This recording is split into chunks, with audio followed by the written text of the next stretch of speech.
Elizabeth National Park, and he's into ships and ICT and different businesses and insurance. So I tell him, why don't you invest in Uganda's reinsurance, for example? He said, no, your economy is too small. In 2021, our total turnover in reinsurance was $98 million, and he said, I'm not even the biggest in Nigeria, but that is 50% of what I turned over in Nigeria. He said, but I have never in the world eaten a pineapple as sweet as Ugandan pineapple. He said one pineapple in Nigeria is $7 and comes from the Caribbean, not close to the sweet pineapple that Uganda has. So if I was Ugandan, I'll be thinking. He said milk alone in 2019, Nigeria imported milk worth $628 million and was getting it from France. He said, I wish I'm told you pour milk. Why don't you bring milk to Nigeria? So you see, it is, if we leverage technology, started learning these things and reading and following up, things like that would be a fantastic thing. But I've been able to have 2 of my places on Nita network. Fantastic network. It's fast, it's efficient, but I would also like to say it's slightly expensive. I am hoping that you can cut the rates very soon. Yeah, it's actually expensive. For 2 lodges, I think I was paying about $1,800 a month. So if I paid $900 a month for the 2 lodges, I'll be very happy when I call in and the CEO of. I'm not advocating for myself, but for the total industry. I'm just a representation of what is happening. But so far, so good. Yeah, thank you so much. What interventions do you think are required for the tourism sector in the context of connectivity and use of future technologies, so like virtual reality? What kind of interventions do you think we need in this in the tourism sector? Well, the reality is that we need more people who are tech savvy joining the tourism industry. It's much easier actually if you understand internet, because I remember when I am BBC, I was born before computers, right? I'm 49 years old.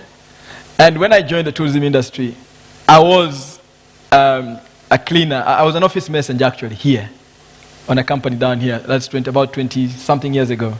And one of my roles was to take replies to clients to post office. So I would walk to the post office in order to send a fax to a client in the UK. And it would take a number of days. Today, a tourist is extremely very impatient. If I have a team in my office that sit on the computer 24 hours. Some guys work during the day, others in the night. What has happened is that the client is so impatient today. Even us here, we want information instantly, you know. And therefore, thinking about making information instant is a very key component to our growth as in tourism as a whole. The other one is, of course, that we will need is making sure that everyone understands that tourism is everybody's business. Why am I saying this? A lot of people have no idea how they actually connect to tourism. When a tourist comes here, if I have one group of tourists, actually this month I'm extremely full in terms of Great Lake Safaris, I can tell you the amount of fuel we take, the amount of food we eat, the amount of places we stay. So as Great Lake Safaris, I am only called a middleman. And I will personally will make maybe somewhere 3 to 4%. The company will make somewhere between 10 to 15%, but the rest of the money goes into the economy. Different guys are using internet, people are using all the types of stuff. We pay for all types of stuff. So it is important for this population to know that they're also part of tourism, and how do they connect to tourism? How do I know that in Mubende I'll have a place where I have clean toilets, I'll have a nice cup of coffee, before I arrive there? Where exactly should I stop? These are things that we need to integrate within the technology for people to take advantage of. Thank you so much, Amos. Before we close our session, I just want one last word from each of you. And I want you to look into 5-10 years down the road. Let's say I have this panel back here, and we have achieved much more than where we are right now. What are you telling us that your sector is doing differently in terms of connectivity and use of future technologies? Bob? Thank you. I think when I look at 5 to 10 years, I see the education sector changing. And, with access, the RCIP was able to connect all the public universities, and students are able to access internet from their halls of residencies, from their classrooms, and they're extending this, to even the private universities. But I see a decentralized education system. Education has just been in one place where you just move to access the service, but I see decentralized education services. I see a growth. For instance, right now, currently, Uganda has been having one of the lowest, what we call the growth enrollment ratio between basic education and higher education. It's just grown by 2% in the last 5 years. We're at about 8.1%. The number of students who end up in higher education, those who started from basic education. So with more access to education, with more access from the remote areas, then we can see the growth enrollment ratio increasing. And we have, the education sector is opening up to support even other sectors. For Mr. Wakesa here, it's good to note, like, I work for the Higher Education Student Financing Board, which has literally for the last 8 years been supporting only science programs. And because of the contribution of the tourism sector this year, they are opening up to support all tourism and hospitality programs. And so there is this recognition, access to data, access to technologies, and I think 5 to 10 years, we might see many young people accessing education, but also not only from the places where they've been getting it, but in a wider spectrum. Thank you. Thank you. Very briefly, let me have Paul, then Edgar, and then lastly, Amos. Thank you. I think I'll focus on just the issues that really put the convener on the spot. I think in 10 years, the Ministry of Health would benefit significantly if all the government-owned health facilities are connected to the national backbone for reliable internet to really enable us to consume all these digital services that some people think is a dream. That we recognize that, of course, bad health is caused in other places. You can imagine COVID came from a fish market. And I see an opportunity with the UG Hub to have information asymmetry. We can enable us to really pick information from other sectors to enable us provide better health services. Thank you. All right, Barbara, when I take a little sneak peek in the future, I see a justice network. I see a data-driven justice network, because justice is a decision, driven affair, like I said. I see a future where artificial intelligence is being leveraged, not in making decisions, but in helping judges make decisions very fast, very effectively, very efficiently. I see data-driven law enforcement, where police officers are able to prepare case files very quickly, very fast, and have them up for prosecution and adjudication. Leveraging the UG Hub, that's the future that I see for justice institutions. Yeah. Amos? If we change the way we think, the way we act, and of course our biggest challenge as a country is we're inward looking, we're not externally looking, and technology can give us a chance to actually look at the opportunities available beyond our borders. We will never grow if we think that we're going to grow within ourselves. We can only grow if we think about the opportunities available in the world. I can give you an idea. This year in April, World Tourism and Travel Council released a report which said in 2022, tourism is going to earn $9.6 trillion. So in the whole world. Now, as Uganda, we should be sitting, if the world is going to earn $9.6 trillion, how do we get $12 billion out of the $9.6 billion? And in 10 years, the predictions are that the world will earn about $15 trillion. So now we should be thinking, in 10 years from now, Uganda should be able to make at least 30 to 50 or $100 billion from just tourism, because if there's anything that God has given us, is the opportunity to attract people to spend money in this country through tourism. Thank you so much. And from all that you are saying, just to close off, I think for us to be able to truly harness connectivity and use of future technologies in the country, there are three things that I feel we need to do. One is digital literacy, ensuring that right from the grassroots, people are actually educated and they can use these technologies. Two, again, to Amos's point, is lowering the cost of that access. The internet, while NITA is working towards, I know they're working towards reducing the costs even further. We definitely need that. And then the third one is affordability of devices for the people to actually be able to afford these devices. And then the most important one is ensuring that women are at the forefront of this. Thank you guys so much and have a lovely day.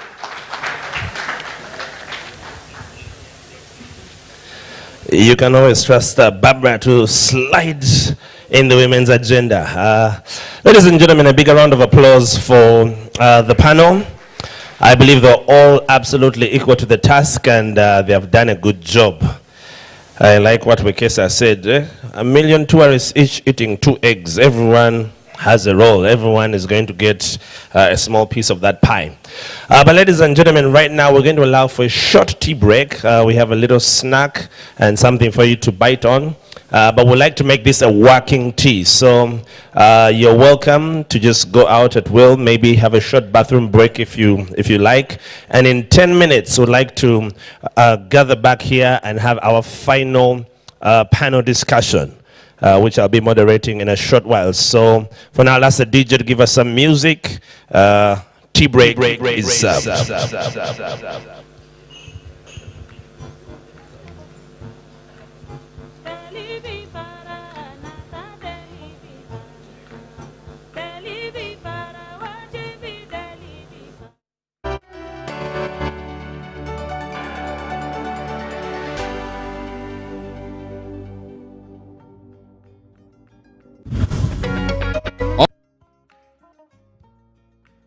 On UBC, the program that helps you identify opportunities for investment, job creation, growing your entrepreneurial skills, wealth creation, and social transformation. We have a product that is ready for schools, supermarkets. Create wealth, transform livelihoods. Every week, we showcase opportunities for creating new products and enterprises. I now harvest a lot of cocoa. When I harvest it, I sell. After selling, I put money in my project. I have 2 projects. 1 is for construction of my house, 2 is for educating my children. Excellence in innovation, the passion and drive to succeed, and the right mindset to grow your business. Lives transformed on UBC. Every Wednesday, 7:30 p.m. Create wealth, transform livelihoods. Brought to you by Operation Wealth Creation.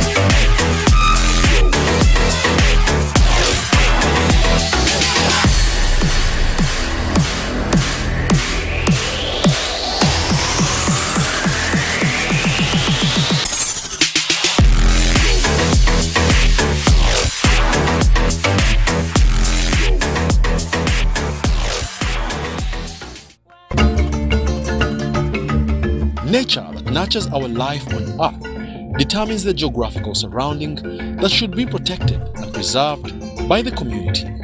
This is the time we partner with UBC and protect the environment. Our Environment is a program that will showcase the importance of human responsibility in a healthy environment, that is to say, conservation, waste management and recycling, disease prevention, biogas to mention but a few. Support the program Our Environment on UBC. Inspiring Uganda.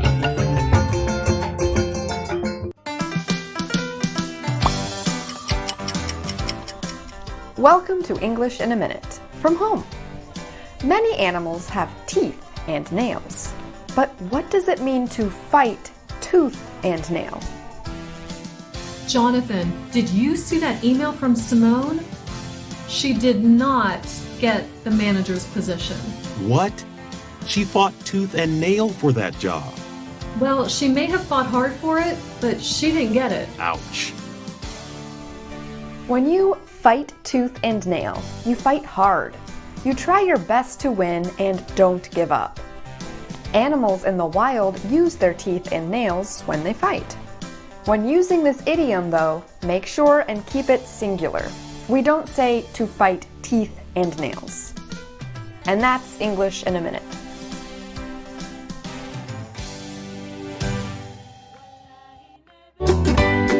Getting a birth certificate is as easy as 1, 2, 3. 1. Get a birth notification record stamped by a medical officer from a medical facility where the baby was born, or from a sub-county chief if the birth occurred in the community. 2.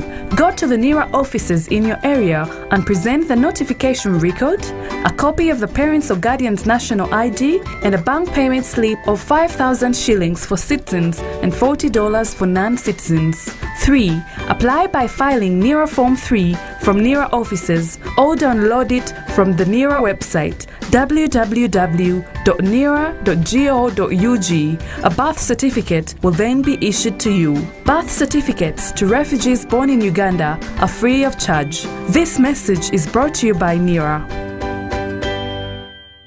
Pick of the day on UBC. You can only become a leader when there are problems.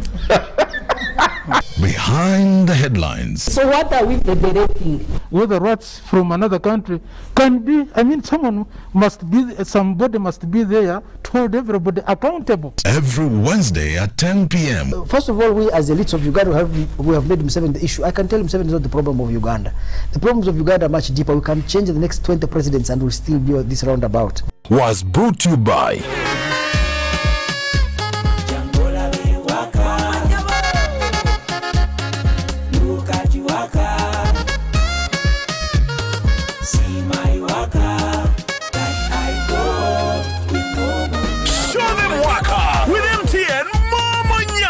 Simply deposit 20K or more on your mobile money for a chance to win 3 Toyota Succeeds and money to 2,000 lucky winners every week. We're giving away 24 cars and over 2 billion shillings of mobile money.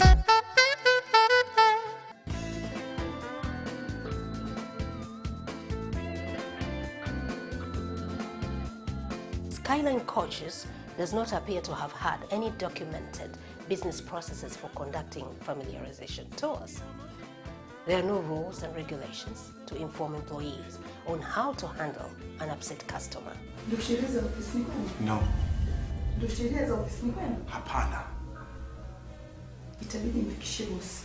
No. Alice. No.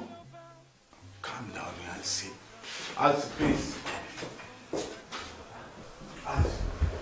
Nelson. Fred and Sapphire were at loss regarding what to do next. Why? Because there was no business process. As a result, they resorted to firefighting options, which were undocumented and most likely inconsistent. This mistake could have been caused by a knowledge gap where the DF and the accountant had no inkling at all regarding the extent to which business processes, regulations, and procedures were of critical importance to their client Alice. While the DF could have assumed that Alice would not be so adamant about the absence of rules and regulations, but as far as Alice was concerned, the absence of rules, regulations, and business processes was a serious matter. It was so serious that she ran to report the incident to the MD and later cancelled her visit. So, how about you?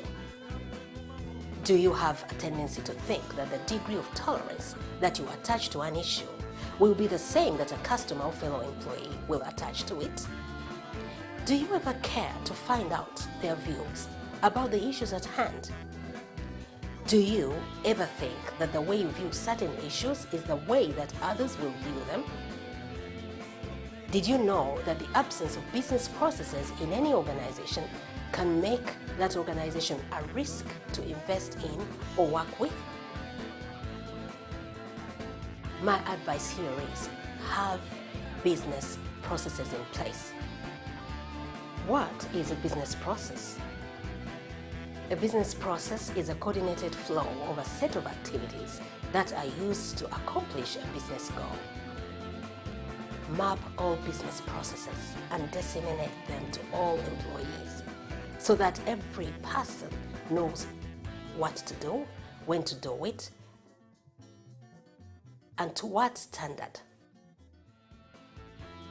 This will enable your organization to be consistent in the services provided to internal and external customers.